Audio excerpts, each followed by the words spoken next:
Iya, halo kembali buat kita semua. Senang kita bisa berjumpa lagi sekalipun hanya lewat siaran-siaran singkat seperti ini. Tetapi kita sama-sama percaya bahwa Tuhan bisa mengerjakan apapun melalui apapun untuk mendatangkan kebaikan bagi semua orang yang Dia kasihi dan yang mengasihinya. Amin. Nah, dalam hidup ini ada hal penting yang sangat-sangat penting untuk dilakukan setiap hari, itu namanya adalah hubungan. Di dalam hubungan biasanya yang paling terutama adalah kasih.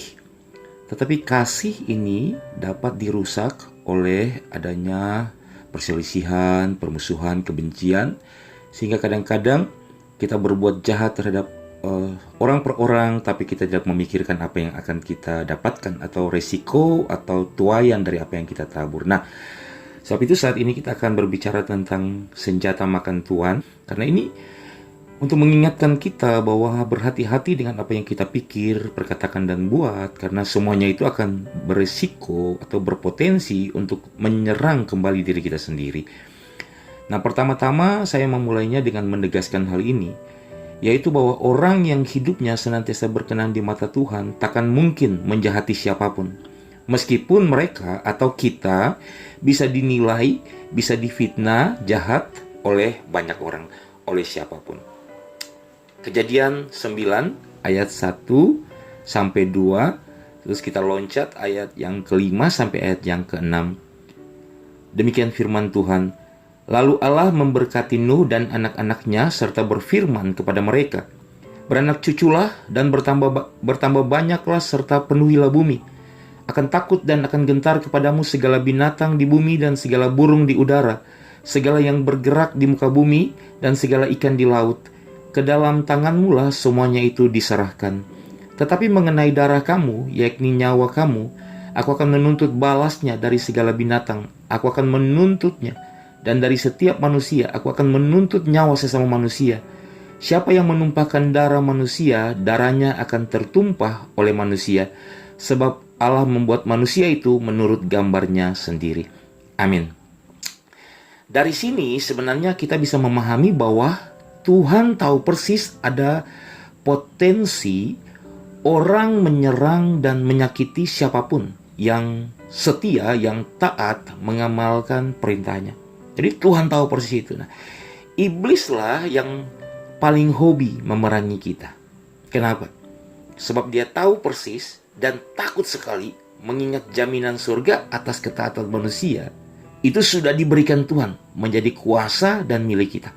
Kalau kita baca firman Tuhan tadi, benar-benar Tuhan sudah atur sedemikian sebagai jaminan bagi kita untuk jangan takut. Hidup di dalam kebenaran, berbuat kebenaran, karena kebenaran menyertai kita.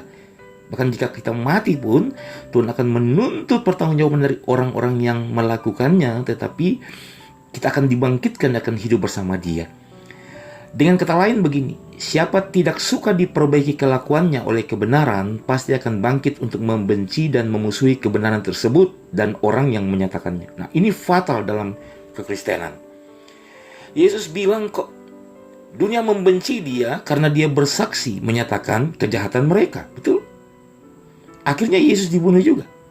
Dengan motif dan dengan cara yang kita tahu di luar peri kemanusiaan. Begitu brutal. Tapi perhatikan bahwa dia bangkit, dia dibangkitkan dan naik ke surga. Nah, yang menjahatinya kemana? Gak ada kejelasannya. Tapi yang jelas perihal tentang Kristus itu sudah dijelaskan, sudah dinyatakan, sudah ditegaskan dalam kitab suci bahwa surga membangkitkan dia. Ini menjadi satu penghiburan buat kita bahwa mentaati Tuhan itu ada upah yang tidak akan mungkin mengecewakan kita dan mendukakan kita.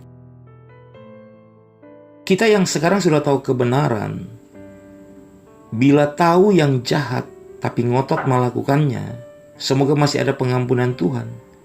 Mengingat tanpa pengakuan takkan ada pengampunan. Jadi kita yang sekarang sudah dibukakan kebenaran firman begitu luas, setiap minggu kita dengar, setiap saat bisa kita pelajari, waktu kita tahu, dan kita tetap ngotot untuk berbuat kejahatan, berbuat dosa sebebas-bebasnya, maka hati-hati, waspadailah. Karena bayangan daripada rahasia kejahatan itu akan mengikuti kita seumur hidup, bahkan sampai kepada neraka, kalau kita nggak mau mengakuinya di hadapan Tuhan. Sebab itu mari kita rendah hati di hadapan Tuhan, mengakui segala pemberontakan kita, dosa kita, kejahatan kita, kefasikan, kebebalan kita, supaya kita diampuni Tuhan. Karena kita tahu persis Tuhan lebih bahagia mengampuni daripada menghukum. Amin. Nah, saya yakin di masa kini orang tidak akan sampai berani membunuh orang benar yang menegur kejahatan mereka. Tidaklah. Kenapa? Karena orang takut ditangkap polisi kan, kira-kira begitu ya. Takut juga dihukum lama dalam penjara kan, kira-kira begitu. Nah, para pengecut dan penakut munafik itu cuma mampu membenci saja. Jadi hati-hati, kita bisa jadi penakut, kita bisa jadi pengecut yang munafik ketika kita membenci kebenaran yang dinyatakan Tuhan melalui orang per orang atau hamba-hambanya. Imamat 9 ayat 17 mengatakan, janganlah engkau membenci saudaramu di dalam hatimu, tetapi engkau harus berterus terang menegur orang sesamamu, dan janganlah engkau mendatangkan dosa kepada dirimu karena dia. Sebab itu begini, kebencian kita kepada jalan Tuhan dan kesukaan Tuhan akan membuat kita tidak mendapatkan dambaan terhadap apapun yang sungguh membahagiakan kita. Perhatikan Mikal, istri Daud, yang dibuat Tuhan mandul setelah menghina kerendahan hati Daud hidup di hadapan Tuhan, bukan? Jadi waktu Daud menari-nari di hadapan Tuhan, bersyukur atas kedahsyatan Tuhan dalam segala penyertaan di medan perang, bersama dengan orang-orang kecil, para pelayannya, Mikal justru menghinanya karena merasa bahwa tidak pantas seorang raja seperti itu. Nah, seringkali kita karena kehormatan kita, akhirnya kita kesulitan untuk memuji dan menyembah Tuhan. Membatasi kekuasaan kita, seolah-olah membatasi kita untuk bebas, untuk menghormati Tuhan. Nah, ini hati-hati. Kita perlu belajar dari Mikal bahwa risiko dari semua itu adalah kita akhirnya tidak mendapatkan apa yang kita dambakan, yang membahagiakan kita apa. Anak bagi seorang perempuan atau seorang ibu itu adalah kebahagiaan, adalah kegembiraan yang luar biasa. Amin. Hari kita lihat selanjutnya bahwa kebencian kita akan menyerang dan menggerogoti kesembuhan jiwa dan tubuh kita sendiri. Misalnya nggak dapat apa-apa, marah. Tapi kadang-kadang udah punya segala sesuatu, masih iri hati juga. Waduh, sakit jiwa seperti itu, bukan? Nah, Yesus saja yang melayani tanpa fasilitas apapun tetap bergairah berbuat yang terbaik. Berbuat yang terbaik bahkan. Dan berbahagia meskipun dibenci dan dijahati oleh banyak orang. Diperlakukan begitu buruk, difitnah, dihujat. Yesus tetap melakukan yang terbaik. Wajar saja, wajar banget, layak. Kalau firman Tuhan mengatakan bahwa dia amat mulia dan teramat dimuliakan di sorga. Kalau kita baca Filipi 2, kita akan ketahui betul di sana bagaimana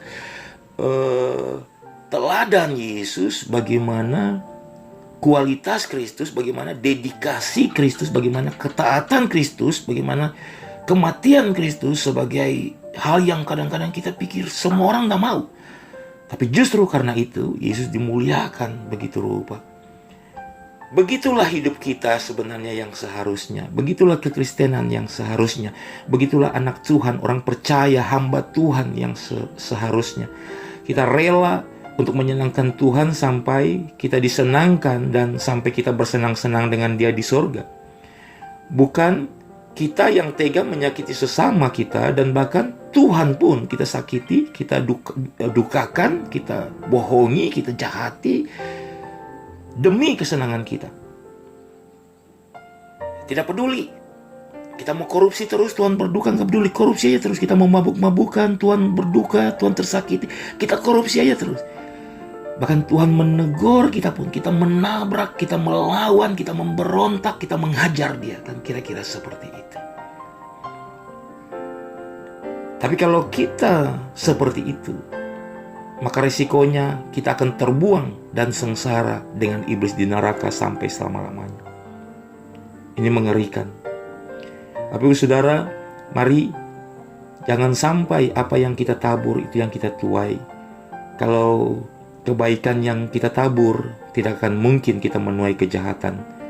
Sekalipun mungkin orang bisa menjahati kita di dalam kehidupan sementara ini, tetapi upah dari kebaikan dan kebenaran kita akan kita terima pada kehidupan kekal, kelimpahan, kegembiraan kekal bersama Tuhan. Nah, mari Bapak Ibu Saudara kekasih dalam Tuhan, kita berhentilah berniat untuk merancangkan kejahatan, bahkan berbuat kejahatan terhadap siapapun, karena jangan sampai pada waktunya segala resiko atau konsekuensi yang datang kepada kita lebih menyakitkan kita, bahkan menyengsarakan kita sampai selama-lamanya. Amin.